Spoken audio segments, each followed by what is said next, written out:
Milliy biofarmatsevtika ilmiy tadqiqot institutida hafta davomida bo'lib o'tgan yangiliklar xabarnomasi. E'tiboringizda hafta dayjesti. Xitoyda o'tkazilayotgan xalqaro seminar doirasida institut vakillari biofarmatsevtika va profilaktik tibbiyot, dietologiya yo'nalishlarida ilg'or tajribalarni o'rganib, xalqaro hamkorlik aloqalarini kengaytirmoqda.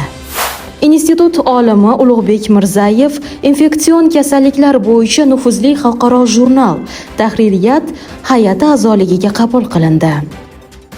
Yaponiyaning nufuzli kompaniyasi vakili bilan farmatsevtika sanoati, investitsiyalar va innovatsion loyihalar yuzasidan muzokaralar o'tkazildi. John Hopkins universiteti professori va xalqaro ekspertlar bilan biofarmatsevtik texnologiyalar bo'yicha hamkorlik masalalari muhokama qilindi. Bor mehrimiz senga bolajon xayriya donorlik aksiyasida institut jamoasi faol ishtirok etib, bolalar salomatligini qo'llab-quvvatlashga o'z hissasini qo'shdi. Shu va shu kabi xabarlarni ijtimoiy tarmoqlardagi barcha sahifalarimiz orqali bilib olishingiz mumkin.